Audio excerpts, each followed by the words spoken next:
145వ కీర్తన. రాజువైన నా దేవా, నిన్ను గణపరచెదను, నీ నామమును నిత్యము సన్నుతించెదను. నేను స్తుతించెదను, నిత్యము నీ నామమును స్తుతించెదను. యెహోవా మహత్యము గలవాడు, ఆయన అధిక స్తోత్రము నొందదగినవాడు, ఆయన మహత్యము గ్రహింప సఖ్యము కానిది. ఒక తరము వారు మరి ఒక తరము వారి ఎదుట నీ క్రియలను కొనియాడుదురు, నీ పరాక్రమ క్రియలను తెలియజేతురు. మహోన్నతమైన నీ ప్రభావ మహిమను, నీ ఆశ్చర్య కార్యములను నేను ధ్యానించెదను. నీ భీకర కార్యముల విక్రమమును మనుష్యులు వివరించెదరు, నేను నీ మహాత్యమును వర్ణించెదను. నీ మహాదయాళత్వమును గురించిన కీర్తిని వారు ప్రకటించెదరు, నీ నీతిని గురించి వారు గానము చేసెదరు. యెహోవా దయాదాక్షిణ్యములు గలవాడు, ఆయన దీర్ఘశాంతుడు, కృపాస్యం గలవాడు. యెహోవా అందరికీ ఉపకారి, ఆయన కనికరములు ఆయన సమస్త కార్యముల మీద నున్నవి.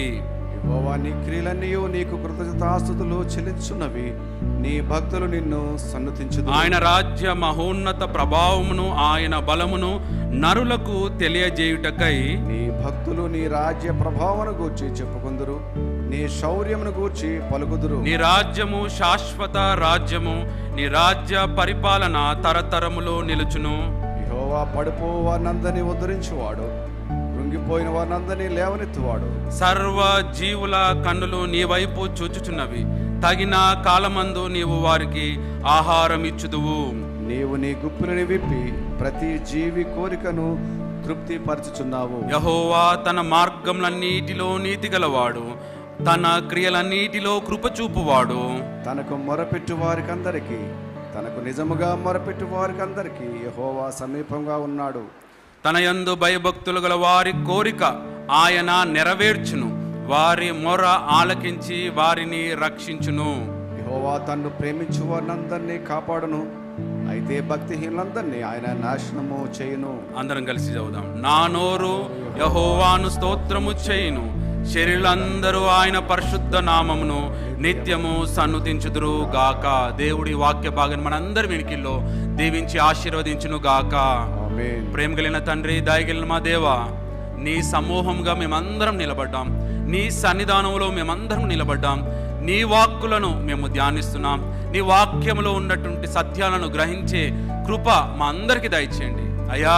నీవు మాట్లాడకుంటే మేము బ్రతకలేం, నీవు మాట్లాడకుంటే మేము దాన్ని జీవించలేం, నీవు మాట్లాడకుంటే మా బ్రతుకులు సరికాలేవు ప్రభా. దయచేసి ఈ యొక్క ఆదివారాన, ఈ మొదటి పునరుద్ధాన దినాన అయ్యా తన్ని మాతో మాట్లాడమని, మమ్మల్ని అందరినీ కూడా తన్ని ప్రభ బలపరచమని, ఏ ఒక్కరు కూడా తన్ని కృంగిపోయినటువంటి వారిగా ఉండకుండా అయ్యా, తన్ని అలసిపోయినటువంటి వారిగా ఉండకుండా, బలహీనపడినటువంటి వారిగా ఉండకుండా నీ కృపను ప్రతి ఒక్కరికి ప్రసాదించమని, ప్రతి ఒక్కరితో మాట్లాడి పంపించమని, ఆశీర్వదించి పంపించమని మా రక్షకుడు మీ ప్రియ కుమారుడైన యేసుక్రీస్తు శ్రేష్టమైనటువంటి నామములో స్తుతించి వేడుకుంటున్నాం మా తండ్రి. బిగ్గరగా అందామా? దయచేసి కూర్చుందాం. భర్త ఒకరోజు భార్య దగ్గరికి వెళ్ళాడంట. వెళ్ళి చాలా అందంగా ఉన్నావని అన్నాడంట. భర్తలు ఎప్పుడు అన్నారు కదా అందంగా ఉన్నారని. భార్య ఆశ్చర్యపోయిందంట.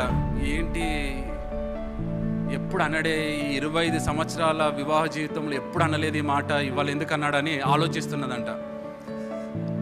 బాగానే ఉదయం లేచిన వెంటనే మళ్ళీ తను బ్రేక్ఫాస్ట్ తయారు చేసిందంట. చాలా బాగుందని అన్నాడంట. అరే ఎప్పుడు ఇంతవరకు ఇన్నిసార్లు చేసి పెట్టాను, ఎప్పుడు కూడా ఇంత బాగుందని అనలేదు, ఇన్నిసార్లు అంటున్నాడు బాగుందని అన్నాడు అని అనుకున్నాను. దాని తర్వాత ఇలానే తాను మధ్యాహ్నం వరకు ఏ పని చేసినా కూడా బాగుందంటున్నాడంట. చక్కగా మాట్లాడుతున్నావు అంటున్నా, నీ నవ్వు బాగుంది అంటున్నాడంట, నీ నడక బాగుంది అంటున్నాడంట. ఇలా అన్నిసార్లు అంటుంటే తనకు అర్థం కావడం లేదంట. ఎందుకు అంటున్నాడో అర్థం కాలేదంట. సాయంకాలం బెల్లు రింగ్ అయిందంట. బెల్లు రింగ్ అయిన వెంటనే తాను డోర్ తెరిచిన వెంటనే అత్తగారు మామగారు ఉన్నారంట. కొన్నిసార్లు అంటే కోడళ్ళు తల్లిదండ్రులను చూడరు కాబట్టి, అంటే వారిని మెప్పించడానికి కొరకు, వారిని కవ్వించడానికి కొరకు, వారిని అంటే తల్లి గారిని తండ్రి గారిని మంచి చూడడానికి కొరకు ఇలా కొన్నిసార్లు మనము పొగుడుతుంటాం భార్యలను, భర్తలను కొన్నిసార్లు వేరే విధంగా పొగుడుతుంటారు. ఏదైనా నగలు కావాలన్నా, నెక్లెస్ కావాలన్నా, లేకుంటే ఇంట్లో ఏదైనా వస్తువులు కావాలన్నా ఇలా పొగుడుతుంటారు. పిల్లలు కూడా తల్లిదండ్రులను వారికి ఏదైనా మంచి స్పోర్ట్స్ బైక్ కావాలంటే ఒక్కొక్క విధంగా పొగుడుతుంటారు. ఇక్కడ కూడా దావీదు మహారాజు రాజులకు రాజును పొగుడుతుంటున్నాడు. చాలా ఆశ్చర్యపరిచేటటువంటి విషయం ఏంటంటే, రాజు ఎప్పుడు కూడా వేరే రాజులను పొగడరు. మరి రాజు ఎప్పుడైనా కూడా వేరే రాజులను కించపరుస్తారు, వేరే రాజులను మరి దిగజారుస్తారు, వేరే రాజుల యొక్క స్థాయిని తక్కువ చేస్తుంటారు. కానీ ఇక్కడ దావీదు మహారాజు మరి రాజాతి రాజైనటువంటి మహారాజును పొగుడుతున్నట్టు, లేకుంటే ఆయనను ప్రశంసిస్తుంటున్నట్టు, లేకుంటే ఆయనను స్తుతిస్తున్నట్టు, లేకుంటే ఆయనను ఘనపరుస్తున్నట్టు మనకు అర్థమవుతుంటుంది. ఈ దినాన మరి దావీదు మహారాజు ఎందుకు పొగుడుతుంటున్నాడో మనం చూడబోతుంటున్నాం. ఎలాంటి సందర్భంలో పొగుడుతుంటున్నాడో కూడా మనము చూడబోతున్నాం. మరి అంత మాత్రమే కాదు, ఎలాంటి పరిస్థితుల్లో తాను పొగడబడుతుంటున్నాడో ఈ 21 వచనాల్లో మనకు అర్థమవుతుంది. ఎందుకు పొగుడుతుంటున్నారు? మరి భార్యనైతే మరి భర్త ఒక కారణాన్ని బట్టి, లేకుంటే ఒక అవుట్కమ్ కొరకు తాను ఇలా పొగుడుతుంటున్నాడు. కానీ ఇక్కడ దావీదు ఏ అవుట్కమ్ కొరకు, ఏ ఒక లాభం కొరకు, లేకుంటే ఏ ఒక ఆశీర్వాదం కొరకు, లేకుంటే ఏ ఒక అవకాశం కొరకు పొగుడుతున్నాడో మనం చూడబోతున్నాం. కాబట్టి ఈ రాజు మహారాజును పొగడడం చాలా ఆశ్చర్యపరిచింది నాకు. ఎలా పొగుడుతుంటున్నాడు అంటే, రాజువైన నా దేవా అనేటటువంటి మాటతో తాను పొగుడుతున్నా. అయ్యా నీవు రాజువు, రాజాది రాజువు, నీవు నా దేవుడవు అనేటటువంటి మాటతో తాను ఈ యొక్క కీర్తనను ప్రారంభిస్తున్నాడు. మీరందరూ కూడా మీ యొక్క ఆ కీర్తన తెరిచిపెట్టుకుంటే చాలా బాగుంటుంది. ఆ 21 వచనాలు చాలా మరి ఆశ్చర్యపరిచేటటువంటి వచనాలని నేను చెప్పగలుగుతాను. మరి ఎలా పొగుడుతుంటున్నాడంటే, మొట్టమొదట నీ నామం చాలా గొప్పది, నీ నామాన్ని గురించినటువంటి నీ నామము నిత్యము సన్నుతింపబడును గాక అనేటటువంటి మాట. ఆయన నామాన్ని, అవును దేవుని నామం అన్ని నామముల కంటే కూడా పై నామం అని మనందరూ తెలుసు. దేవుని నామం అన్ని నామముల కంటే కూడా ఉన్నతమైనటువంటి నామం అని మనకు తెలుసు. దేవుని నామం అన్ని నామముల కంటే కూడా శక్తి కలిగినటువంటి నామం అని మనకు తెలుసు. దేవుని నామం అన్ని నామముల కంటే కూడా మధురమైనటువంటి నామం అని మనకు తెలుసు. ఒక పేరును ప్రస్తావిస్తున్నామంటే ఆ పేరులో ఉండేటటువంటి గుణగణాలను మనం ప్రస్తావిస్తున్నట్టు. అందుకొరకే దావీదు ఏమంటున్నాడంటే, నీ నామం చాలా గొప్పది ప్రభా, నీ నామం నిత్యం ఉండేటటువంటిది ప్రభా, నీ నామము చాలా మరి శక్తి కలిగినటువంటిది ప్రభువా అని మరి దావీదు మహారాజు అంటున్నాడు. ఆయన నామము కంటే కూడా, అంటే నా నామము నిత్యం ఉంటుంది అంటున్నావు కదా ప్రభా, కానీ నా నామముల కంటే కూడా నీ నామం చాలా గొప్పది అని భక్తుడు ఎంత అద్భుతంగా ఆయన వివరిస్తున్నాడో మీరు అర్థం చేసుకోండి. మనం కూడా ఎప్పుడైనా కూడా ఏం చేయాలి అంటే, ఆయన నామాన్ని ఎప్పుడు ఉచ్చరిస్తూ ఉండడం చాలా మంచిది అని మనకు జ్ఞాపకం చేస్తుంటున్నాను. ఇక్కడ మనం చూసినట్లయితే ఆయన నామాన్ని స్తుతించడం మాత్రమే కాదు, ఆయన ఎప్పుడెప్పుడు స్తుతిస్తాను అని అంటున్నాడంటే, నేను అనుదినం స్తుతిస్తాను అంటున్నాడు. ఒకసారి అందామా అనుదినం అని? ఇది అతనికి ఒక అలవాటుగా మార్చుకున్నాడు. ఇది అతను ఎలా మార్చుకున్నాడంటే, ప్రతిరోజు లేచిన వెంటనే ఆయన దేవుని నామాన్ని స్తుతించేటటువంటి వాడు, దేవుని నామాన్ని ఘనపరిచేటటువంటి వాడు, దేవుని నామాన్ని మహిమపరిచేటటువంటి వాడు, దేవుని నామాన్ని హెచ్చించేటటువంటి వాడు. ప్రతి దినం అండి ఒక అలవాటు చేసుకోవడం చాలా కష్టం అండి. అన్ని అలవాట్లు ఉంటాయి మనకు ఏదైతే ప్రయోజనం కాని అలవాట్లు ఎన్నో ఉన్నాయి మనకు. ఉదయకాలం లేచిన వెంటనే ఏంటి మనం చూసేటటువంటిది అని ఒకవేళ ఆలోచిస్తే, ఏంటిది మనం పట్టుకునేటటువంటిది అని ఒకవేళ ఆలోచిస్తే, ఏంటిది మనం వినేటటువంటిది అని ఒకవేళ ఆలోచిస్తే మీరే చెప్పగలుగుతారు. ఏంటి మొట్టమొదట పట్టుకునేటిది ఏంటిదో తెలుసా అండి? సెల్ ఫోన్ పట్టుకుంటాం. వెంటనే మొట్టమొదట ఎవరైనా లేచిన వెంటనే పరిశుద్ధ గ్రంథం పట్టుకుంటామా?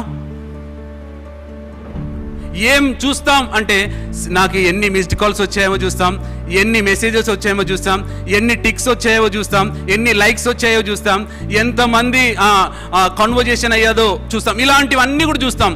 ఏం వింటుంటాం, లేకుంటే వెంటనే వినేటటువంటిది ఏంటిదంటే, ఒకవేళ వేరే వారి స్వరాన్ని వింటుంటాం. మన అందరికి కూడా సహజంగా అందరికి అలవాటు అయిపోయింది పట్టుకోవడం, చూడడం, వినడం. అంటే మొదట అనుదినం ఇతను మాత్రం అలవాటు చేసుకున్నాడు. నేను దినమునకు ముమ్మారు నేను దేవుణ్ణి సన్నుతించదును అని కీర్తనకారుడు ఎంతో చక్కగా సెలవిస్తున్నాడు. అవును అనుదినం అంటున్నాడు, ఇక్కడ చక్కగా రాయబడింది. అనుదినము నేను నిన్ను స్తుతించెదను. ఇది ఒక అలవాటు చేసుకున్నాను నేను. ప్రతి దినము కూడా నేను నిన్ను స్తుతించకుండా ఉండలేను అని దావీదు కీర్తనకారుడు సెలవిస్తున్నాడు. ఎలాంటి దినాల్లో మనము స్తుతిస్తామని నేను ఆలోచించడం ప్రారంభించాను.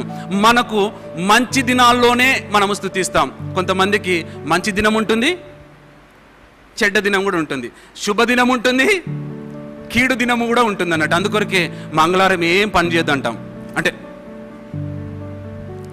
అంటే చాలాసార్లు మన వాడుకలో ఇలాంటివన్నీ కూడా మనకు అంతా కూడా అడాప్ట్ చేసుకున్నాం మనం అందరం కూడా.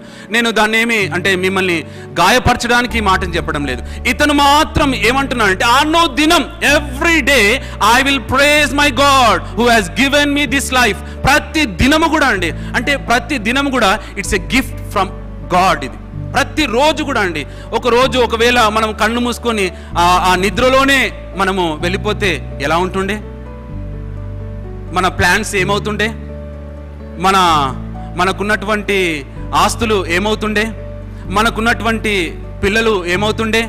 మనకున్నటువంటి బలగము ఏమవుతుండే? మనకున్నటువంటి అధికారం ఏమవుతుండే?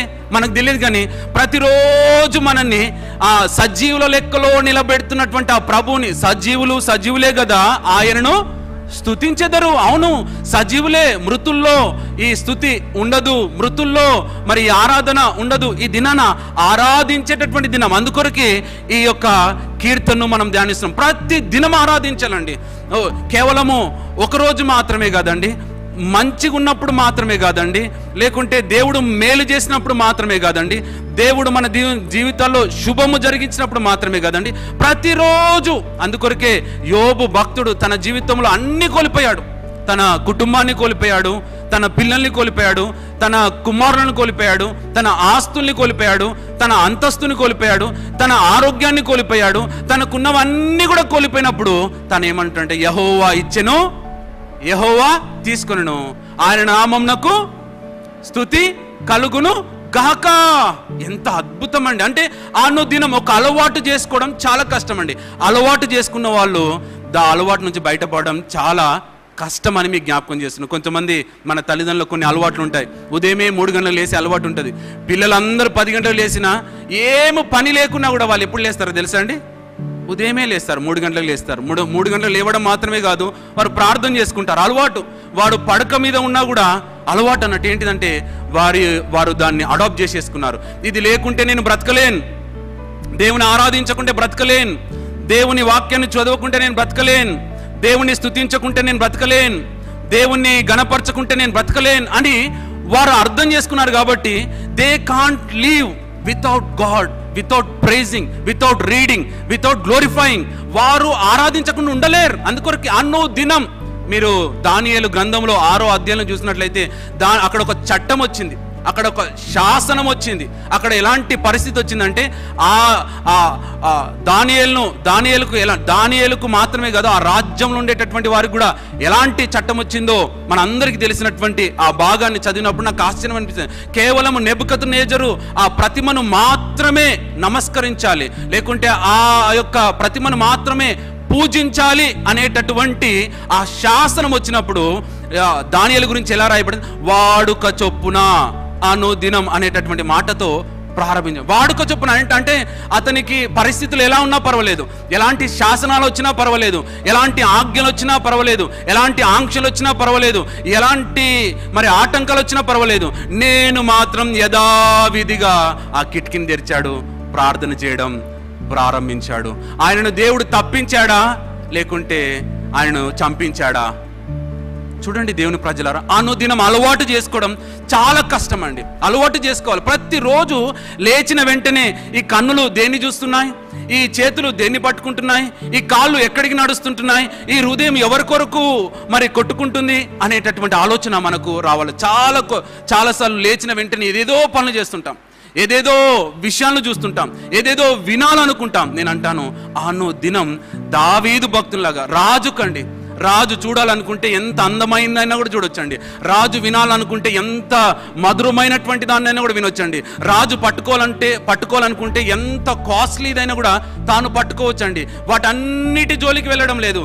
దేని దగ్గరికి వెళ్తున్నా అంటే అను దినం నేను ఏం చేస్తానంటే దేవుణ్ణి స్తుతించింది. అనుదినం మాత్రమే కాదు.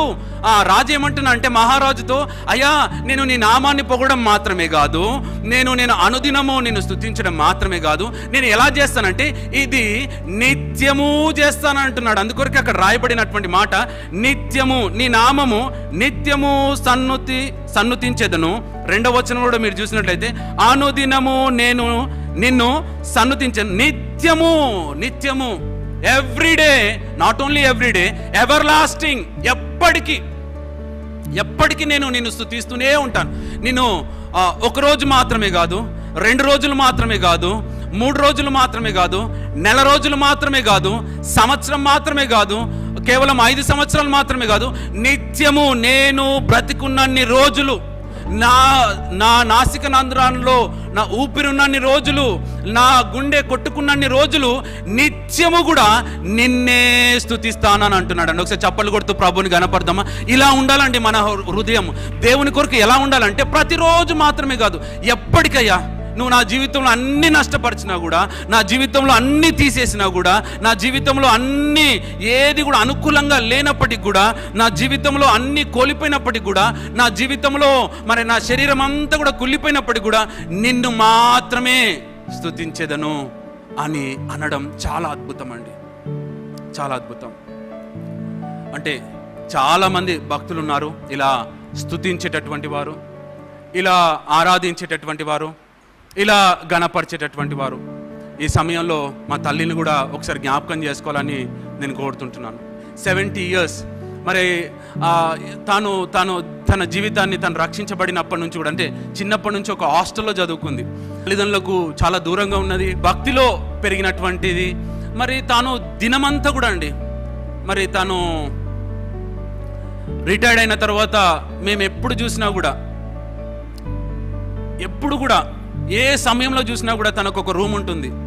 ఆ రూమ్లో ఎలా కనబడుతుందంటే మోకాళ్ళ మీద కనబడుతుంటుంది, లేకుంటే తన ఎదుట ఒక పెద్ద బైబుల్ ఉంటుంది, చాలా పెద్ద ఉంటుంది బైబుల్, ఆ బైబుల్ ముందే కనబడుతుంది. ఇంకా వేరే ఎవరితో మాట్లాడదు ఇక తాను ఆ పడక మీద ఉన్నప్పుడు కూడా కేవలం చేసినటువంటి పని ఏంటిదంటే ప్రార్థన చేసేటటువంటిది.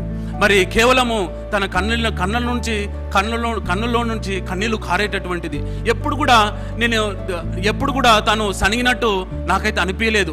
ఎప్పుడు కూడా నేను రెడీ ఉన్నాను పింకీ, నేను దేవుని దగ్గరికి వెళ్ళడానికి నేను సిద్ధంగా ఉన్నాను పింకీ అని చాలాసార్లు నాతోని చెప్పేటటువంటిది. ఎందుకు ఈ విషయం చెప్తున్నా అంటే చావు బ్రతుకుల్లో కూడా తాను మాత్రం స్తుతించకుండా ఉండలేకపోయింది.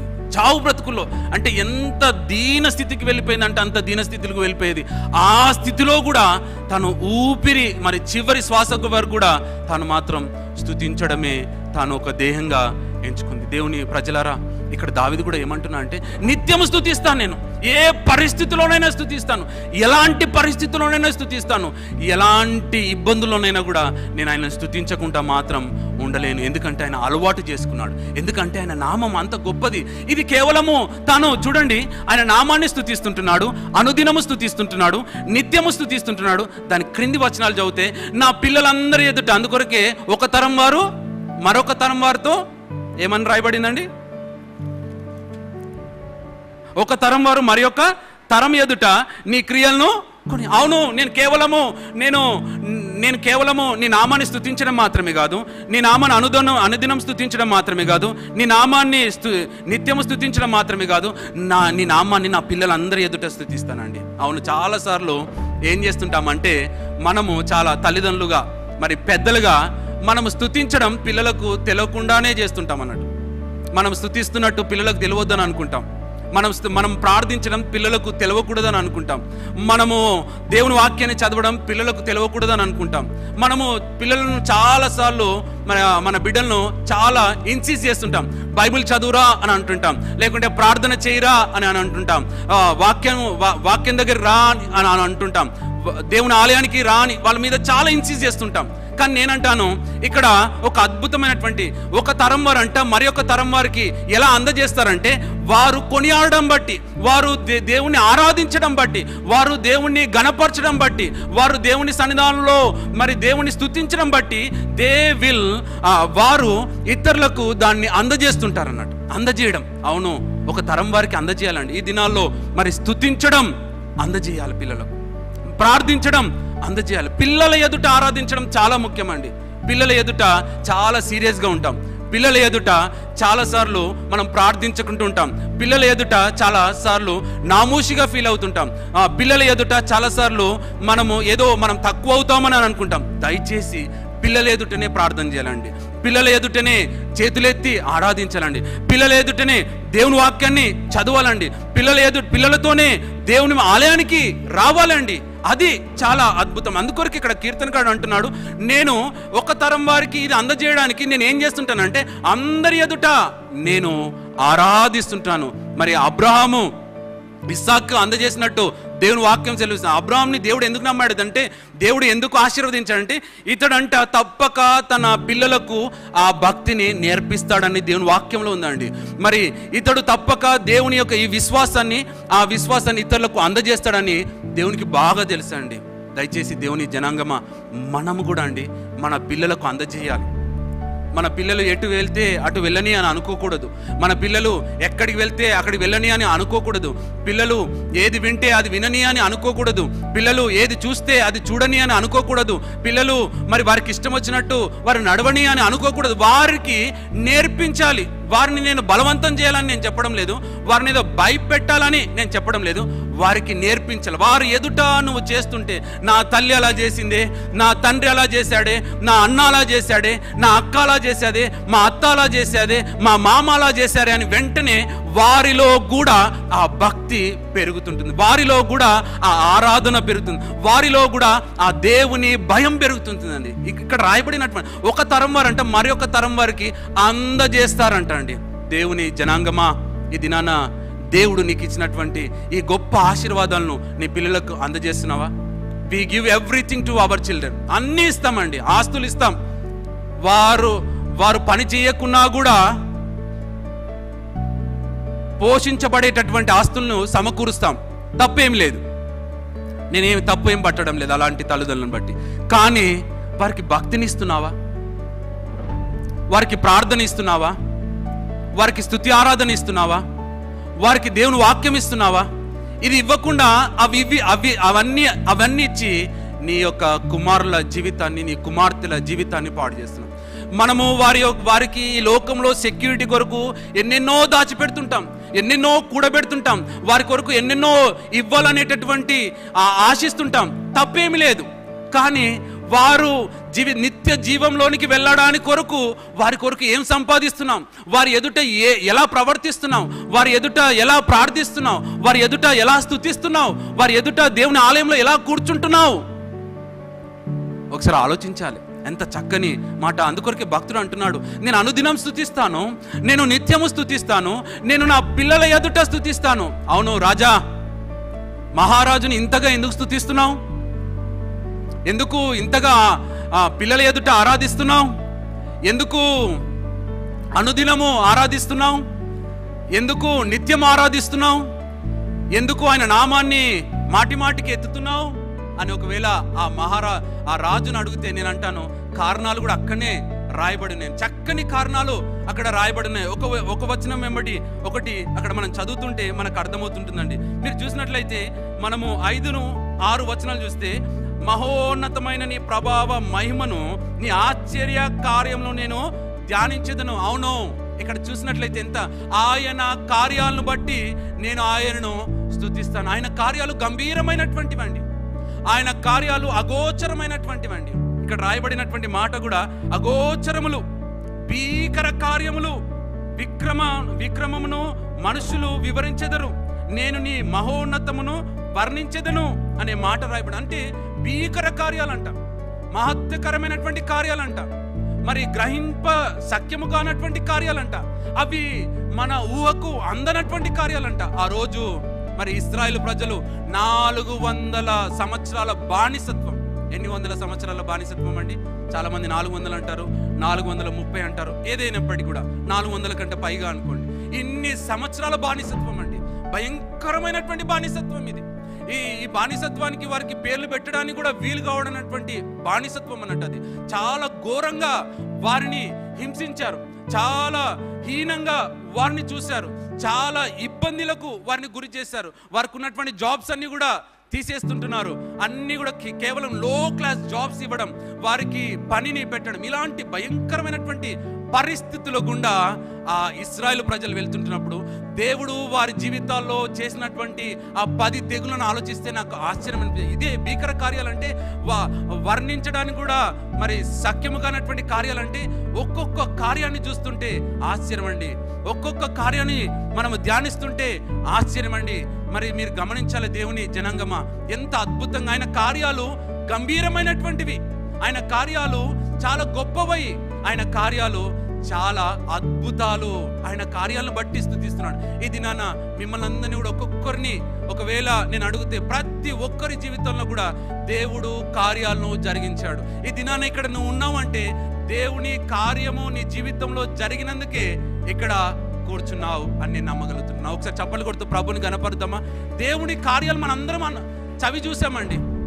ఈ దినాన నీవు నేను ఇంకా సజీవుల లెక్కలు ఉన్నామంటే, ఈ దినాన ఇంకా మరి ఆరోగ్యంతో ఉన్నామంటే, ఈ దినాన ఇంకా క్షేమముతో ఉన్నామంటే, ఈ దినాన ఇంకా దేవుడు మన కుటుంబాల్లో ఆశీర్వాదాలు కుమ్మరిస్తున్నాడంటే అది దేవుని యొక్క కార్యాలు మన జీవితాల్లో జరిగిస్తుంటున్నాడు. మీరు గడిచిన వారం మనం చదివాం సాయంకాలపు ఆరాధనలో, మరి యోహాను సువార్తలో నుంచి 1వ అధ్యాయంలో అక్కడ జరిగినటువంటి సంఘటన. నతానియేలుతో ఒక మాట అంటాడండి, వీటికంటే గొప్ప కార్యములు నీవు చూచెదవు. అవును, నతానియేలు ఒకటే కార్యం చూస్తుంటున్నాడు. ఏమనుకుంటున్నాడు అంటే, దేవుడు నన్ను ఎక్కడి నుంచో, యేసయ్య నన్ను ఎక్కడి నుంచో చూచాడని అనుకుంటున్నాడు. యేసయ్య నేను ఏం చేస్తున్నాడో చూచాడని అనుకుంటున్నాడు. యేసయ్య నేను ఎలా నడిచానో చూశాడు అనుకుంటున్నాడు. ఇంకా గొప్ప కార్యాలను చూడబోతుంటున్నాం. అవును, ఆయన కార్యాలు చూసినప్పుడు ఆయన కొరకు మనం ఏదైనా చేయగలుగుతామండి. ఈ దినాన మన జీవితాల్లో కూడా అలాంటి గొప్ప కార్యాలు జరిగించును గాక. దేవుని జనాంగమా, ఇక్కడ కీర్తనకారుడు ఎందుకు ఆరాధిస్తున్నాడు అంటే ఆయన జీవితంలో గొప్ప కార్యాలు జరిగించాడు. దావీదు జీవితంలో జరిగించినటువంటి కార్యాలు ఎన్నెన్నో ఉన్నాయండి, లెక్కించడానికి కూడా వీలు కానటువంటి కార్యాలు దావీదు జీవితంలో చూస్తాం. ఆయన ఎక్కడున్నటువంటి వాడు అంటే ఒక గొర్రెల దొడ్డిలో ఉన్నటువంటి వాడు. తన తండ్రి కూడా తనను ఏం చేశాడో తెలుసా అండి, చిన్న చూపు చూశాడు. వీడేంటి, సమూయేలు ప్రవక్త వచ్చి మరి నీ కుమారులందరినీ వరుసగా పెట్టు, నేను ఒక కుమారుణ్ణి అభిషేకించబోతుంటున్నాడు, దేవుడు నాకు దర్శనమిచ్చాడు, దేవుడు నాకు స్వరం ఇచ్చాడు, దేవుడు నాకు బయలుపరచబోతున్నాడు అని అందరు కుమారులను తీసుకురమ్మంటే ఒక కుమారుని మాత్రం ఏం చేశాడో తెలుసా? వాడు ఎప్పటికీ గొర్రెల దొడ్డిన ఉండవలసినటువంటి వాడు, వాడు ఎప్పటికీ ఆ పనులలోనే మురికిలోనే ఉండవలసినటువంటి వాడు, వాడు అంతగా సామర్థ్యం లేనటువంటి వాడు, వాడు అంతగా జ్ఞానం లేనటువంటి వాడు, వాడు అంతగా మరి భక్తి లేనటువంటి వాడు అని తండ్రి అనుకుంటున్నాడు. కానీ దేవుని కార్యాలైన జీవితంలో ఆ గొర్రెల దొడ్డిలో నుంచి రాజసింహాసనం మీదకు కూర్చోబెట్టడానికి ఎన్ని కార్యాలు జరిగించాడంటే, ఎన్ని ఇబ్బందుల నుంచి తప్పించాడంటే, ఎన్ని సమస్యల నుంచి తప్పించాడంటే, ఎన్ని ఇక్కట్ల నుంచి తప్పించాడంటే, ఈ కార్యాలన్నీ కూడా చూసినప్పుడు దావీదు ఏమంటున్నాడంటే, నీ కార్యాలు భీకరములు. ఈ దినాన మనం కూడా ఇలా ఆరాధించాలండి. ఆయన కార్యాలను ఒక్కసారి ధ్యానించుదామా? ఆయన దేవుడు నీ జీవితంలో ఒక్కొక్క పని చేస్తాడు. ఆ పనులన్నిటిని కూడా ధ్యానిస్తుంటే మనము మనకున్నవన్నీ కూడా మర్చిపోగలుగుతాం. ఇంకొక మాటను కూడా ఇక్కడ రాయబడిందండి. ఆయన కార్యాలను ధ్యానించడం మాత్రమే కాదండి, మీరు 11వ వచనం నుంచి 13వ వచనం వరకు చూస్తే ఒక మాట రాయబడుతుంటుంది. ఏమని రాయబడుతుంటుందంటే, ఆయన రాజ్య మహోన్నత ప్రభావమును ఆయన బలమును నరులకు తెలియజేయుటకై అనేటటువంటి మాట. నీ భక్తులు నీ రాజ్య ప్రభావమును గురించి చెప్పుకొందురు. మరి దాని కింద వచనాన్ని కూడా చూసినట్లయితే, నీ రాజ్యము శాశ్వత రాజ్యము, మరి నీ రాజ్య పరిపాలన తరతరములు నిలుచును. చూడండి, ఈ మాటలన్నీ కూడా ఈ 11వ వచనం నుంచి 13వ వచనం వరకు చదివితే ఎందుకు దావీదు మహారాజు స్తుతిస్తున్నాడు తెలుసా? ఎందుకు దావీదు మహారాజు కేవలము క్రియలను బట్టి మాత్రమే కాదండి, ఆయన చేసినటువంటి క్రియలను బట్టి స్తుతించడం మాత్రమే కాదు. ఎందుకు స్తుతిస్తున్నాడు అంటే ఆయన రాజ్యాన్ని బట్టి స్తుతిస్తున్నాడు. అవును, దావీదు రాజ్యం గురించి ఒక మాట అంటాడు దేవాది దేవుడు. ఏమంటాడంటే, నీ రాజ్యము నిత్యము నిలుస్తుంది అనేటటువంటి మాటను సెలవిచ్చాడు, ఒక వాగ్దానం అన్నట్టు. అందరికి ఒక్కొక్క వాగ్దానం ఇచ్చాడు. అబ్రాహాంకి ఒక వాగ్దానం ఇచ్చాడు, ఇస్సాకు ఒక వాగ్దానం ఇచ్చాడు, యాకోబుకు ఒక వాగ్దానం ఇచ్చాడు. ఇక్కడ దావీదుకు ఒక వాగ్దానం, అద్భుతమైనటువంటి వాగ్దానం ఏంటంటే, నీ రాజ్యం నిత్యం నిలిచిపోతుంది, నీ సింహాసనం ఎప్పుడు కూడా మరి ఆగిపోదు అనేటటువంటి మాటను దావీదుకు ఒక వాగ్దానంగా ఇచ్చాడు. కానీ దావీదు ఏమంటున్నాడంటే, నా రాజ్యం ఆగిపోవచ్చేమో, నేను ఇక్కడ ఉండకపోవచ్చేమో, నేను ఇక్కడ ఈ రాజ్యాలన్నీ కూడా, ఈ భూలోకంలో ఉండేటటువంటి ప్రతి రాజ్యం అవి ఎప్పటికైనా కూడా నశించిపోయేటటువంటి రాజ్యాలు, అవన్నీ కూడా ఎప్పుడో ఒక రోజు వాడిపోయేటటువంటి రాజ్యాలు, అవన్నీ కూడా ఎప్పుడో ఒక రోజు ఓడిపోయేటటువంటి రాజ్యాలు, అవన్నీ కూడా ఒక రోజు మరి తప్పక వారికి ఓటమికి గురయ్యేటటువంటి రాజ్యాలు. కానీ నీ రాజ్యం, ఒకటి రాజ్యము రాబోతుంది, ఆ రాజ్యము నిత్యము ఉండేటటువంటి రాజ్యం. ఈ దినాన క్రైస్తవులకు ఆ రాజ్యం గురించి అటువంటి అవగాహన లేదు. ఎప్పుడు చూడండి ఏ రాజ్యం గురించి ఎక్కువగా అవగాహన ఉందో తెలుసా అండి? ఈ రాజ్యంలో ఎన్ని సంవత్సరాలు ఉంటాను, ఈ రాజ్యంలో ఏం చేయాలి, ఈ రాజ్యంలో ఎలా ఉండాలి, ఈ రాజ్యంలో ఎలా నడవాలి, ఈ రాజ్యంలో ఎలా మరి సంపాదించుకోవాలి, ఈ రాజ్యంలో ఎలా అనేటటువంటి అవగాహన, అంటే ఈ రాజ్యం గురించినటువంటి అవగాహన ఎక్కువగా ఇన్ఫర్మేషన్ కూడా దేని గురించి కావాలనుకుంటారంటే, ఈ రాజ్యంలో ఎలా ఉండాలనేటటువంటి, ఈ రాజ్యంలో ఉండాలనేటటువంటి ఆ విషయాలు నేను చెప్పొద్దు అని నేను చెప్పడం లేదు, అది నా ఉద్దేశం కాదు. కానీ మనకు ఈ రాజ్యాలన్నీ కూడా, అందుకొరకు యేసు ప్రభు వారు ఈ భూలోకంలో ఉన్నప్పుడు ఒక అద్భుతమైనటువంటి మాట మాట్లాడాడు. నా రాజ్యము ఏంటంట, ఇహ సంబంధమైనటువంటిది కాదు. నీ రాజ్యం ఏది అని అన్నప్పుడు, నువ్వు ఏ దేశానికి రాజు అని అన్నప్పుడు ఆయన అంటాడు, నా రాజ్యం ఈ సంబంధమైనటువంటిది కాదు. మీరు అనుకున్నట్టు నేను ఈ రాజ్యాలను స్థాపించడానికి రాలే, మీరు అనుకున్నట్టు ఈ రాజ్యంలో మరి వీరందరినీ ఓడించడానికి రాలే, మీరు అనుకున్నట్టు ఈ రాజ్యంలో ఉండేటటువంటి వారిని అందరినీ కూడా ఆక్రమించడానికి రాలే. నా రాజ్యం ఈ సంబంధమైనటువంటిది కాదు, నా రాజ్యం నిత్య రాజ్యం. ఆ రోజుల్లో కూడా ఉండే అండి, ఆ రోజుల్లో కూడా వారందరూ కూడా యెషయా కావచ్చు, మీరు ఆ ప్రవక్తలందరినీ మీరు గమనించినట్లయితే వారందరూ కూడా ఆ నిత్య రాజ్యం గురించే వేచి ఉండేటటువంటి వారు. ఈ రాజ్యం అశాశ్వతమైనటువంటిది. దేవుని ప్రజలారా, మరి ఎంతమందికి ఆ రాజ్యంలో ప్రవేశిస్తారని ఆ ఆనందం ఉంటేనే తప్పక స్తుతించగలుగుతారు. అవును, ఈ లోకంలో కష్టం లేనటువంటి వారు ఎవ్వరు ఉండరండి ఈ లోకంలో. అందుకొరకు యేసు ప్రభు వారు is the solution for every problem అని చెప్పగలుగుతాను. ఎందుకంటే ప్రతి ఒక్కరూ ఈ లోకంలో ఉండేటటువంటి విషయాల గురించి ఎక్కువగా మాట్లాడారు, ఈ లోకంలో ఉండేటటువంటి పరిస్థితుల గురించి ఎక్కువగా మాట్లాడాడు, ఈ లోకంలో ఈ కష్టాల నుంచి ఎలా తప్పించుకోవాలనేటటువంటి విషయాల గురించి ఎక్కువగా మాట్లాడాడు, ఈ లోకంలో ఎలా మరి నడవాలనేటటువంటి విషయాల గురించి ఎక్కువగా మాట్లాడాడు. కానీ ప్రభువారు మాత్రం, యేసు ప్రభువారు మాత్రం తాను ఆ కల్వరి శిలువలో మరణించి పాతిపెట్టబడి తిరిగి లేచి ఆయన చూపించింది ఏంటిదంటే, ఈ రాజ్యాలన్నింటినీ కూడా ఓడించాను, నాకొక నిత్య రాజ్యము ఉందని. అవును, దేవుని జనాంగమా, ఆ రాజ్యం గురించి ఎప్పుడు కూడా ధ్యానిస్తుండాలి. నేను అంటున్నాను, ఆనందిస్తుండాలి. అందుకొరకే కొలసీలో రాసినటువంటి పత్రికలో ఒక మాట రాయబడింది. ఏమని రాయబడింది అంటే, మీరు పైన ఉన్నటువంటి వాటి కొరకు, మనమేమో కింద ఉన్నటువంటి వాటి కొరకు ఎక్కువగా తహతలాడుతుంటాం. ఎప్పుడు కిందనే చూడడానికి కోరుతుంటాం. మనం కింద వాటి గురించే ఆలోచిస్తుంటాం, క్రింది వాటి గురించే ధ్యానిస్తుంటాం, క్రింద ఎలా ఉండాలనేటటువంటి విషయాల గురించే మనం ఎక్కువగా ప్రయాసపడుతుంటాం. కానీ దేవుని ఈ వాక్యాన్ని ధ్యానిస్తున్నాం. దావీదు మహారాజే ఏమంటున్నా అంటే, నీ రాజ్యం నిత్యం ఉంటుందయ్యా అంటున్నాడు. ఆ నిత్య రాజ్యంలో ప్రవేశించాలనేటటువంటి ఆ కోరికతో ఆ నిత్య రాజ్యాన్ని బట్టి స్తుతిస్తుంటున్నాడు. అవును అయ్యా, ఈరోజు నేను ఇక్కడ నుంచి వెడలిపోయినా కూడా, ఈరోజు ఇక్కడ నేను మరణించినా కూడా, నాకు అంటూ ఒక రాజ్యం ఉంది, అది నిత్యము నీతో ఉండేటటువంటి రాజ్యం. ఎంతమందికి ఆ హోప్ ఉందండి? ఎంతమందికి ఆ ధీమా ఉందండి? ఎంతమందికి ఆ నిశ్చయిత ఉందండి? ఆ నిశ్చయిత ఉన్నవారు తప్పక they will praise for the coming Kingdom. వారు తప్పక ఆ నిత్య రాజ్యంను బట్టి స్తుతిస్తుంటా. అవును ప్రభువా, నాకు నిత్య రాజ్యం ఇచ్చావు, ఈరోజు నేను ఈ లోకంలో నుంచి వెడలిపోయినా కూడా నిత్యము నీతో ఉండగలిగేటటువంటి ఆ కృపను నాకు అనుగ్రహించావని ప్రభువును ఆరాధిస్తాడు. ఇక్కడ దావీదు భక్తుడు అదే అంటున్నాడండి, ఎంత చక్కగా అంటున్నాడు. ఇంకొక మాటను కూడా 14వ వచనంలో ఒక మాట అంటున్నాడు, యెహోవా పడిపో వారందరినీ ఉద్ధరించువాడు, కృంగిపోయిన వారందరినీ కూడా లేవనెత్తు. అవును ప్రభు, నేను నిన్ను ఎందుకు స్తుతిస్తున్నానంటే నువ్వు రాజ్యం ఇస్తావని మాత్రమే కాదు, ఆ నిత్య రాజ్యంలో నన్ను ప్రవేశిస్తావని మాత్రమే కాదు, ఎందుకొరకు నేను నిన్ను ఆరాధిస్తున్నానంటే, ఎందుకొరకు నిన్ను స్తుతిస్తున్నానంటే నీవు నన్ను లేవనెత్తేటటువంటి వాడు. ఒకసారి అందామా, లేవనెత్తేవాడు అని. అవును, నిన్ను ఎందుకు స్తుతిస్తున్నాను ఈరోజు అంటే నన్ను పడిపోయినటువంటి నా బ్రతుకుని, నన్ను కృంగిపోయినటువంటి నా బ్రతుకును, లేకుంటే నశించిపోయినటువంటి నా బ్రతుకును, లేకుంటే నా జీవితంలో మరి దేనికి పనికిరాననుకున్నటువంటి నా బ్రతుకును నువ్వేం చేసావో తెలుసా ప్రభా?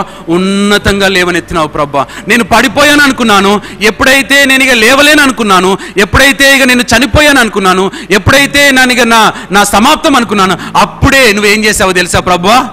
లేవనెత్తావు. ఒకసారి చప్పట్లు కొడుతూ ప్రభుని కనపడదామా? దేవుని జనాంగమా, ఆదివారపు ఆరాధనలో నేను జ్ఞాపకం చేశాను. నాకంటూ ఒక ఫ్రెండ్ ఉన్నాడు. వాడు నాకు చాలా చిన్ననాటి నుంచి మిత్రుడు, అదేవిధంగా ఒక బంధువు కూడా. అయితే చాలా ఆశ్చర్యం ఏంటంటే వాడు ఇప్పటి వరకు మ్యారేజ్ కాలేదు. వాడు మంచి చదువులు చదువుకున్నాడు, చక్కని అందగాడు, ఆస్తిపరుడు, అంతస్తులున్నాయి కాబట్టి డబ్బులకు కొదవలేదు కాబట్టి పని కూడా ఇంతవరకు చేయలేదు. ఒక్క దగ్గర కూడా ఎక్కడ పని చేయలేదు, వివాహం జరగలేదు. మరి ఇన్ని సంవత్సరాలు ఏం చేస్తున్నాడు అని ఒకవేళ వాడిని ఒక ప్రశ్న వేస్తే వాడు అంటాడు, దినమంతా ఉదయం నుంచి సాయంకాలం వరకు, ఉదయము దాంతోనే స్టార్ట్ చేస్తాడు. దేనితోటి మీకు అర్థమైండొచ్చు, దాంతోటే ముగిస్తాడు. ఉదయము బాటిల్తోనే ప్రారంభిస్తాడు, రాత్రి బాటిల్తోనే ముగిస్తాడు. ఎప్పుడు మత్తులోనే ఉంటాడు, ఎప్పుడు మైకంలోనే ఉంటాడు, ఎప్పుడు ఫోన్ చేసినా కూడా అదే వేరే టోన్లోనే మాట్లాడుతుంటాడు, ఎప్పుడు కూడా హిలరేస్గా ఉంటాడు అన్నట్టు, చాలా జోవెల్గా ఉంటాడు. ఎప్పుడు ఏదో టెన్షన్ ఉన్నట్టు ఎప్పుడు ఉండడు, అందరితో జోవెల్గా ఉంటాడు. వాడు వస్తుంటే అందరూ ఆ వీధిలో కూడా భయపడేటటువంటి వారు, అంటే అంతగా ఎప్పుడు అలాంటి మైకంలో ఉండేటటువంటి వాడు. ఇలాంటి వాడు మరి ఒక 3 నెలల క్రితం తన తల్లి చనిపోయింది. సంవత్సరం క్రితం తన జీవితంలో ఈ తాగి లివర్ పాడైపోయింది. గాంధీ హాస్పిటల్ వేశారు. ఇంత ఆస్తి ఉంది, ఇంత బలగం ఉంది, పెద్ద కుటుంబాలు, అన్నీ చాలా పెద్ద కుటుంబాలు. గాంధీ హాస్పిటల్ వేశారు. ఇక హాస్పిటల్ అన్నారు, ఇక వీడు చనిపోతాడు, వీనికి లివర్ ఫెయిల్ అయిపోయింది, ఏమి బ్రతకడానికి ఇంకా జాండీస్ వచ్చింది. వాళ్ళ డాడీ కూడా అదే విధంగా చనిపోయాడు, జాండీస్ వచ్చి చనిపోయాడు. ఇక వీడు కూడా చనిపోతారని అనుకున్నారు. కానీ ఎంత దేవుని యొక్క కనికరం చూడండి. ఆ చావు బ్రతుకుల్లో ఉండేటటువంటి అతన్ని మరి అనేకులు ప్రార్థన ద్వారా లేవనెత్తాడు. లేవనెత్తడం మాత్రం కాదండి, మారు మనసు పొందడం మాత్రమే కాదండి, ప్రతి దినం ఈరోజు హెబ్రోన్ చర్చిలో ప్రతిరోజు వెళ్తాడు, వాక్యాన్ని చదువుతాడు, వాక్యాన్ని వింటాడు, అందరికి వాక్యాన్ని పంపిస్తాడు, ప్రార్థన చేస్తాడు. అంత మాత్రమే కాదు, చూడండి నేను ఎందుకు ఈ విషయం చెప్తున్నానంటే లేవనెత్తేటటువంటి వాడు ఇంత భయంకరంగా పడిపోయాడు. ఇక లేవరు అనేటటువంటిగా చచ్చిపోయాడు అనుకున్నారు, వాని బ్రతుకు మారదు అనుకున్నారు. ఈరోజు చూస్తే ఈ అక్టోబర్లో 15వ తారీఖు మ్యారేజ్, అందమైన బిడ్డ, చక్కని మరి ఉద్యోగం చేస్తుంది. అంత మాత్రమే కాదు, ఇప్పుడు వాడు కూడా జాబ్ చేస్తున్నాడు. నేను ఎందుకు ఈ విషయం, పడిపోయిన వారందరినీ ఏం చేస్తాడో తెలుసా అండి, దేవుడు లేవనెత్తుతాడు. ఒకసారి చప్పట్లు కొడుతూ ప్రభుని కానీ ఈ దినాన ఎందుకు ఆయనను ఆరాధించాలంటే పడిపోయినటువంటి వారందరినీ కూడా, ఇక మనం అనుకుంటాం వీడు మారడని అనుకుంటాం, మనం అనుకుంటాం వీడు నశించిపోయాడు అనుకుంటాం, మనం అనుకుంటాం వీడు చనిపోయాడు అనుకుంటాం. కానీ God can do great things. ఆయన చేసేటటువంటి కార్యాలు మన ఊహకు అందవండి. ఆయన మాట్లాడేటటువంటి విధానాలు మనకు అర్థం కాదండి. ఆయన ఏ హృదయాన్ని ఏ కోణంలో నుంచి ఏ పరిస్థితుల్లో ఎవరితో మాట్లాడుతాడో అర్థం కాదు. అందుకొరకే నేను అంటాను, నెవర్ లూజ్ హోప్. ఎవరి మీద కూడా వీడు మారడనేటటువంటి ఆ ముద్ర వేయకండి. ఆ వ్యక్తి మారడం మాత్రమే కాదు, ఒక పెళ్లికి వెడ్డింగ్ ఇన్విటేషన్తో నా దగ్గరకు వచ్చినప్పుడు వాడు మోకరించి దైవా నా కొరకు ప్రార్థన చేయమన్నప్పుడు నేను ఆశ్చర్యపోయాను. అంటే దేవుడు ఇంత అద్భుతం చేస్తాడా, దేవుడు ఇంత ఘనకార్యాలు చేయగలుగుతాడు అంటే తప్పక చేయగలుగుతాడు. ఇక్కడ మీరు చూడండి, ఇక్కడ ఏమంటున్నారంటే కృంగిపోయిన వారిని అందరినీ కూడా, పడిపోయినటువంటి వారందరినీ కూడా, మరి నశించిపోయినటువంటి వారిని అందరినీ కూడా నేను లేవనెత్తుతాను అని ఆయన సెలవిస్తున్నాడండి. మీరు ఇంకొక విషయాన్ని 15వ వచనం మీరు చూసినట్లయితే, సర్వ జీవుల కన్నులు ఏం చేస్తున్నాయంట? నీ వైపు చూచున్నాయి, తగిన కాలమందు. అవును, ఎందుకు దావీదు మహారాజా ఎందుకు నువ్వు స్తుతిస్తున్నావు అంటే, ఆయన ఆహారం ఇస్తున్నాడు కాబట్టి నేను ఆయనను స్తుతిస్తున్నాను. అవును దేవుని ప్రజలారా, దేవుని జనాంగమా, దేవుని బిడ్డలారా, ఒక్కసారి ఆలోచించండి. మనము ఈ 4 గోడల మధ్యలో ఉండి మనం చాలాసార్లు ఆహారం గురించి స్తుతించాం, మనం ఆహారం గురించి మనం ఆరాధించాం, మనం ఆహారం గురించి ఆనందించాం. మనం ఆహారం ఈ దినాల్లో ఏమైపోయిందంటే, ఆహారం ఎంతున్నా కూడా ఎంత తింటున్నారో తెలుసా అండి? ఎందుకంటే బాడీలో ఏమైపోయినాయి? ఎక్కువైపోయాయి, అన్నీ ఎక్కువైపోయాయి. అందుకొరకని తక్కువ తింటున్నారు. కానీ ఆహారం తినడానికి కూడా ప్రభు కృప చూపిస్తున్నారు. ఆహారం లేనటువంటి కొన్ని దేశాలే ఉన్నాయండి. కొన్ని దేశాలను మీరు చూస్తే అక్కడ ఆహారం లేదు. పిల్లలకు, చిన్న బిడ్డలకు న్యూట్రిషన్ లేక ఎలా ఉంటున్నారంటే అలా ఉంటున్నారు. వాళ్ళకి ప్రోటీన్స్ లేక, వాళ్ళకి విటమిన్స్ లేక, వారి శరీరంలో ఉండవలసినటువంటి ఆ విటమిన్స్ లేక వారు ఎంత దయనీయంగా ఉంటారంటే వారు చూడడానికే వికారంగా అయిపోతుంటారు. ఈ దినాన నీకు నాకు ఆహారం ఇస్తుంటున్నాడు రాజే. మరి రాజగృహంలో ఉంటూ, రాజమహల్లో ఉంటూ ఆయన ఏమంటారు? సర్వ జీవులకు నువ్వు ఆహారం ఇస్తున్నావయ్యా ఈ దినాన, అంటే నాకు కూడా నువ్వు ఆహారం ఇస్తున్నావు. ఈ దినాన మనం ఎప్పుడైనా ఆహారం వచ్చినప్పుడు ఆయన ఆరాధిస్తున్నావా? ఇంత చక్కని ఆహారం ఇచ్చినావు ప్రభా, ఇంత చక్కని మరి డెలిషియస్ ఫుడ్ ఇచ్చినావు ప్రభా, దాన్ని తినడానికి నువ్వు కృప చూపిస్తున్నావు ప్రభా, అది అరగడానికి నువ్వు సహాయం చేస్తున్నావు ప్రభు అని ఎప్పుడైనా ప్రభుని ఆరాధించావా? మనం చాలా మైన్యూట్ థింగ్స్ని చాలా వదిలేస్తుంటామండి. చిన్నది కదా అనుకుంటాం. ఏది చిన్నది కాదండి దేవుడిచ్చిన ఈ లైఫ్లో. ఏది చిన్నది కాదు. ఒకసారి అంటారా ఏది చిన్నది కాదని? ఏది చిన్నది కాదు. ఎవ్వరు చిన్నవాళ్ళు కాదు, ఎవ్వరు కూడా చిన్నవాళ్ళు కాదు. Every one or precious, everything is important. ప్రతిది కూడా ఇంపార్టెంట్ అండి. మనం అనుకుంటాం ఇది అన్ఇంపార్టెంట్ అని మనం తీస్తుంటాం. కానీ దేవుడు చేసిన ప్రతి వస్తువు, ప్రతి దానికి కూడా ఇంపార్టెన్స్ ఇచ్చాడండి. ఆయన అన్ని చూడండి మీరే, ఆ ఆది కాండంలో ఆయన చేస్తున్నప్పుడు ఆయన దేన్ని చెడ్డదన్నాడంటే, ఏదంటే చెడ్డదని అన్నాడండి? అన్నీ మంచిది మంచిది మంచిదే అన్నాడండి. మనము అన్ఇంపార్టెంట్ అనుకుంటాం, ఇది అవసరం లేదనుకుంటాం. Every one important and everything is important. Minute things కూడా అండి, చిన్నవి కూడా పట్టించుకుంటాడండి. ఆ ఓడను నోవా ఆ ఓడను చేస్తున్నప్పుడు ఆ కీలును రాసినందుకే ఆ ఓడ మునగలేదండి. ఆ కీలు చిన్న లిక్విడ్ అన్నట్టు, అది ఒక సొల్యూషన్ అన్నట్టు. ఇంత పెద్ద ఓడకు అది రాసినందుకే అది మునగకుండా ఉన్నదండి. దేవుని జనాంగమా, మనం అనుకుంటాం చాలాసార్లు ఈ చిన్నది ఏంది అనుకుంటాం. చిన్నవి కూడా ఇంపార్టెంట్ అండి. చిన్న విషయం కూడా ఇంపార్టెంట్ అని మీకు జ్ఞాపకం చేయడానికి ఈ విషయం. అంటే మన దగ్గరకు వస్తున్నటువంటి ఆహారం, నీ దగ్గరకు వస్తున్నటువంటి ఆహారం ఎంత విలువైందో తెలుసా? ఎంతోమంది కష్టపడుతున్నారు ఆహారం కొరకు, ఎంతోమంది ప్రయాసపడుతున్నారు ఆహారం కొరకు. నీవు డబ్బులు ఇచ్చుకుంటున్నావేమో, ఆ డబ్బులు రావాలంటే కూడా తల్లిదండ్రులు ఎంతో కష్టపడుతుంటారు. ఆ డబ్బులు రావాలంటే కూడా తల్లిదండ్రులు ఎంతో మందితో మాటలు తింటుంటారు. యవన బిడ్డలకు మీకు జ్ఞాపకం చేస్తున్నాను, ఆహారం మీ దగ్గరకు వచ్చినప్పుడు కూడా జస్ట్ ప్రైజ్ గాడ్. దేవా, మరి ఎంతోమంది నాలాంటి యంగ్ పీపుల్కి ఆహారమే లేదు కదా, నాలాంటి యంగ్ పీపుల్కి ఇలా ప్లేట్ దగ్గరికి, అంటే వాళ్ళ దగ్గరకు వచ్చేటటువంటి పరిస్థితులు లేవు కదా. ఎక్కడికో వెళ్తేనే వారికి ఆహారం వస్తుంది, ఎక్కడికో వెళ్తేనే నీళ్ళు వస్తున్నాయి, ఎక్కడికో వెళ్తేనే మరి కూరగాయలు వస్తున్నాయి, ఎక్కడికో వెళ్తేనే. కానీ నీ ఇంట్లో నీ దగ్గరికి వస్తున్నప్పుడు దేవుని ఆరాధించవా? ఆహారము మరి పానమును చేసినప్పుడు అంటే ఆరాధించాలని దేవుని వాక్యమే సెలవిస్తుంది. మీరు ఏది చేసినా కూడా దేవుని ఆరాధించాలని దేవుని వాక్యం సెలవిస్తుంది. ఇంకొక మాటను కూడా మీకు జ్ఞాపకం చేస్తానండి. ఇక్కడ చివరిగా కొన్ని విషయాలు మనం చూద్దాం. 16వ వచనాన్ని 19వ వచనాన్ని నేను చదువుతున్నాను. 19వ వచనం చూసినట్లయితే, తన యందు భయభక్తులు గల వారిగా కోరికనంట ఆయన నెరవేరుస్తున్నట్టు, కోరికలను తీరుస్తున్నాడండి. మన కోరికలకు అంతే, ఈ కోరికలన్నిటిని కూడా చాలా మటుకు తీరుస్తుంటాడండి. మనం ఏదైతే ఆశిస్తుంటామో, మనం ఏదైతే అనుకుంటుంటామో, ఏదైతే మనము ప్రార్థిస్తుంటామో, దేని కొరకైతే మనం విజ్ఞాపనలు చేస్తుంటామో, అవన్నిటిని కూడా దేవుడు ఎంత అద్భుతంగా మన జీవితాల్లో నెరవేరుస్తున్నాడో ఒకసారి ఆలోచించండి.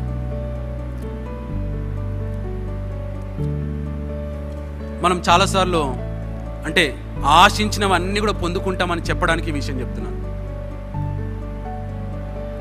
ఆశించినవన్నీ కూడా మనం అంటే ఆశించకుండా ఉండొద్దు అని చెప్పడానికి ఈ విషయం జ్ఞాపకం చేస్తున్నాను. ఆశించకుండా ఉండకండి, తప్పక ఆశించండి. ఆశించినటువంటి ప్రాణాన్ని అంటే ఆయన తృప్తిపరుస్తాడని దేవుని వాక్యం సెలవిస్తుంది. బైబుల్ కాలేజీలో ఉన్నప్పుడు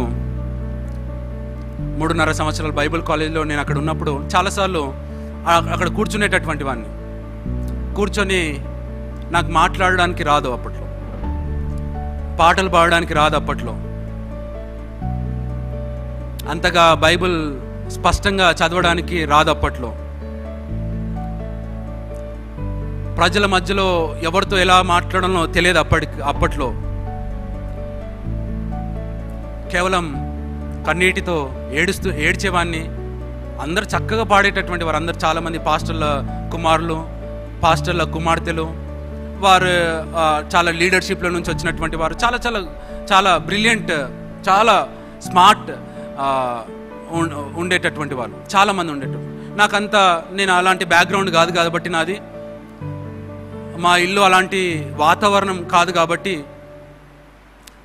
చాలా కృంగిపోయేటటువంటి వాడిని. చాలాసార్లు అసలుకి దేవా నువ్వు నన్ను పిలిచావా, అసలుకి పిలిస్తే ఏంటి, ఒక వరం లేదు నా దగ్గర, పిలిస్తే అంత జ్ఞానం లేదు నా దగ్గర, పిలిస్తే అంత సామర్థ్యం లేదు నా దగ్గర, పిలిస్తే అంత మరి చాకచక్యంగా నిలబడడం లేదు అనేటటువంటి చాలా ప్రశ్నలు ఉండేటటువంటి. పిలిస్తే ఎందుకు ఇంతగా నన్ను ఇబ్బందికి గురి చేస్తున్నావు, పిలిస్తే నువ్వు ఒక వరం ఇవ్వాలి కదా అని చాలాసార్లు ఏడ్చేటటువంటి వాడిని. నాకు అవకాశం, ఒకవేళ నిలబడడానికి అవకాశం వచ్చినా కూడా నేను నిలబడేటటువంటి వాడిని కాదు. అలా 3.5 సంవత్సరాలు అయిపోయిన తర్వాత ఎగ్జామ్ రాశాను. ఆ ఎగ్జామ్లో ఫెయిల్ అయ్యాను. మరి ముఖ్యంగా ఏ ఎగ్జామ్లో ఫెయిల్ అయినానంటే హెర్మనెటిక్స్ అనేటటువంటి ఒక సబ్జెక్ట్ ఉంటుంది. అది ఏం సబ్జెక్ట్ అంటే హౌ టు ప్రీచ్ అన్నట్టు, ఎలా ప్రసంగం చేయాలి అనేటటువంటి అది ఒక సబ్జెక్ట్. అది ఆ సబ్జెక్ట్లో నాకు అంటే ఆ రోజు నన్ను నిలబెట్టారు. ఆ ఉన్నటువంటి ఆ కొంతమంది ముందు 700 మంది మేము జాయిన్ అయ్యామని ఆ అందరి ముందు మాట్లాడమన్నారు. నేను ఎలా స్టార్ట్ చేశానో తెలియదు, ఎలా ముగించానో తెలియదు, వణుక్కుంటా కింద దిగిపోయాను. ఫెయిల్ అని సార్ అందరి ముంగట అన్నాడు. చాలా బాధ అనిపించేది. Then why you have called me Lord, ఎందుకు నన్ను పిలిచావు ప్రభా, మరి దేనికి ఫిట్ కానటువంటి వ్యక్తి నన్ను ఎందుకు పిలిచావు, వరం లేనటువంటి వ్యక్తిని నన్ను ఎందుకు పిలిచావు, ఏ సామర్థ్యం లేనటువంటి వ్యక్తిని నన్ను ఎందుకు పిలిచావు, ఏ జ్ఞానం లేనటువంటి వ్యక్తిని నన్ను ఎందుకు పిలిచావు అని ఆ చివరి రోజు అన్నట్టుగా అది నాకు అర్థం కావడం లేదు. ఎందుకు పిలిచాడో కూడా నాకు అర్థం కానటువంటి పరిస్థితి. ఇలాంటి పరిస్థితులు నేను ఎందుకు వీచన చెప్తున్నా, ప్రతి జీవి ఆ చేపల్లో ఉన్నన్ని రోజులు కూడా ఒకటే ఆలోచించేటటువంటి వాడిని, నేను అక్కడ నిలబడాలి, నేను అలా ప్రసంగం చేయాలి, నేను అలా మాట్లాడాలి, నేను అలా తయారు కావాలి అని కేవలం ఆ ఆలోచన మాత్రం ఉండేది, ఆ ప్రార్థన మాత్రం ఉండేది. కానీ ప్రశ్నలు కూడా దానితోనే ఉండేవి. నేను ఎందుకు చెప్తున్నానంటే నాకు ఏం చేయాలి అని అంటే అక్కడ నిలబడాలి. చూడండి దేవుని ప్రజలారా, నేను ఏదో పెద్ద ప్రసంగికునని నేను చెప్పడం లేదు, కానీ క్రమేణా నేను ఎన్ని పనులు చేశానో నేను చెప్పలేను. అన్ని పనులు చేసిన తర్వాత దేవుడు ఎంత అద్భుతంగా అన్నిట్లో కూడా అండి ఒకదాని బట్టి ఒకదాని తర్వాత ఒకటి రాను రాను ఆయన నైపుణ్యతను పెంచేశాడు.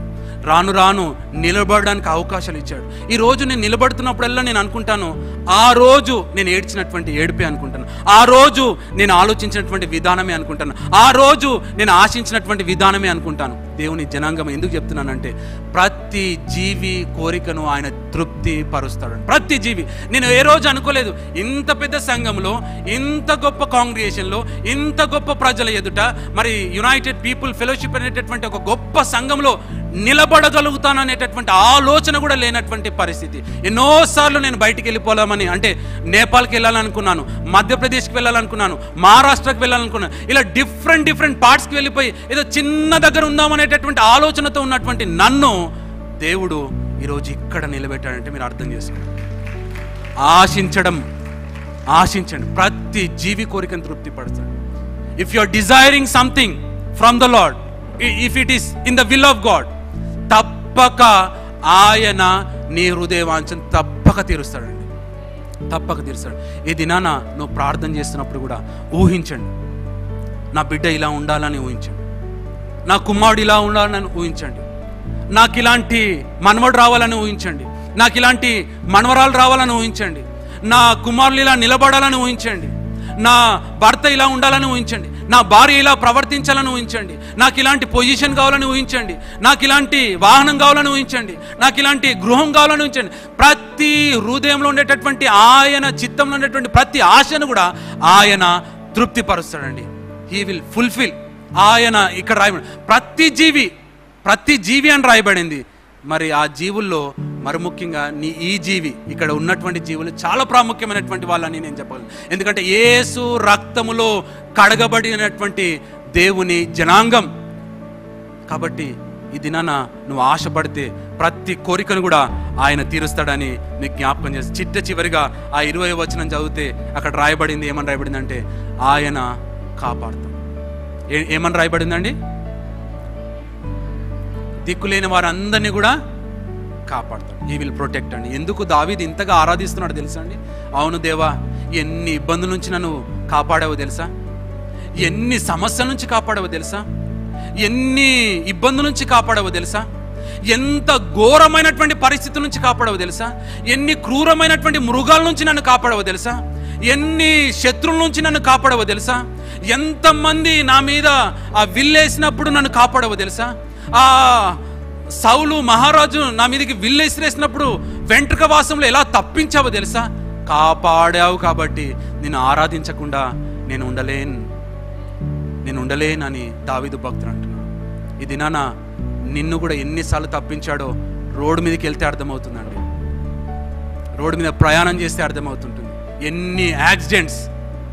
ఏదో నువ్వు చక్కగా నడుపుతున్నందుకు కాదండి, ఏదో నీ వాహనం చాలా బాగుందన్నందుకు కండిషన్లో ఉన్నందుకు కాదండి, ఏదో నీకు చాలా ఎక్స్పీరియన్స్ ఉన్నందుకు కాదండి, ఏదో రోడ్స్ అన్నీ కూడా నువ్వు వెళ్ళే రూట్స్లో చాలా బాగున్నాయని కాదండి. God is protecting you.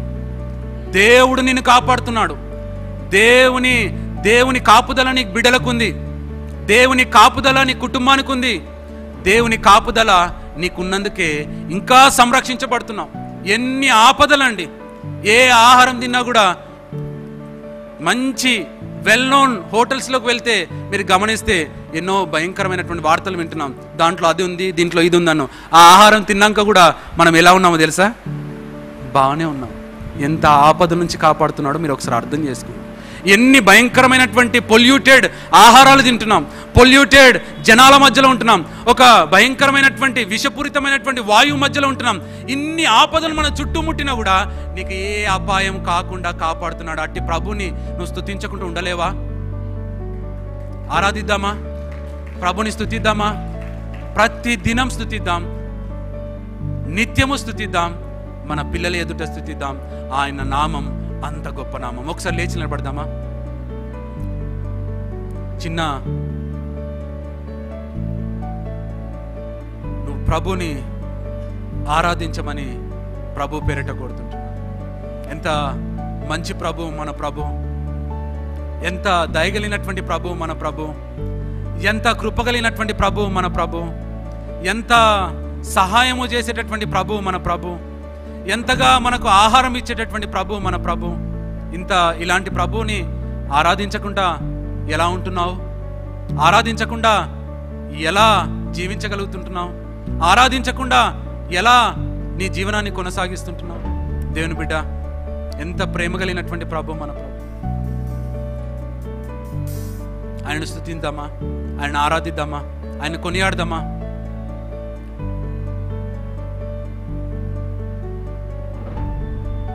ప్రభు నామం నా ఆశ్రయమే, ఆయనను స్తుతించేదను. ప్రభు నామం నా ఆశ్రయమే, ఆయనను స్తుతించేదను. ప్రభు నామం నా ఆశ్రయమే, ఆయనను కీర్తించేదను. యెహోవా ఈరే, నన్ను స్తుతించేదను. యెహోవా ఈరే, అన్నిటినీ చూచుకొనును. కొదువాలేదు నాకు, కొదువాలేదు, కొదువాలేదు నాకు, కొదువాలేదు. అందరం అందమా?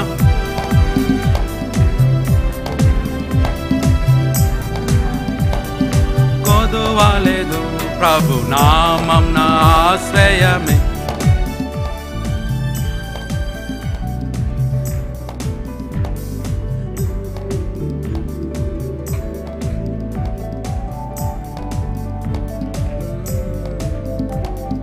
యెహోవా ఈరే అన్నిటిని చూచుకొనును. యెహోవా ఈరే అన్నిటిని చూచుకొనును. కొదువలేదు నాకు కొదువలేదు. అందరం అందమా? కొదువలేదు నాకు అవును ప్రభువా. కొదువలేదు, కొదువలేదు నాకు కొదువలేదు, కొదువలేదు నాకు కొదువలేదు. ప్రభు నామం నా ఆశ్రయమే. ఆయనను స్తుతించెదము. ప్రభు నామం నా ఆశ్రయమే. ఆయనను స్తుతించెదము. ప్రేమ కలిగిన తండ్రి, దయగలిగిన దేవా, ఈ యొక్క ఉదయకాలపు ఆరాధనలో నేను ఆరాధించేటటువంటి కృపను మాకు దయచేశాం. రాజు మహారాజును ఏ విధంగా పొగిడాడో మేము చూసాం ప్రభా. ఎందుకు పొగిడాడో మేము చూసాం ప్రభా. మేము కూడా మా జీవితాల్లో నేను ఆ విధంగా పొగడడానికి, ఆరాధించడానికి, నిత్యము నేను స్తుతించడానికి నీ కృపను మా అందరికీ ప్రసాదించమని మా రక్షకుడు మీ ప్రియ కుమారుడైన యేసుక్రీస్తు శ్రేష్టమైనటువంటి నామములో అడిగి వేడుకుంటున్నాను మా తండ్రి. ఆమేన్.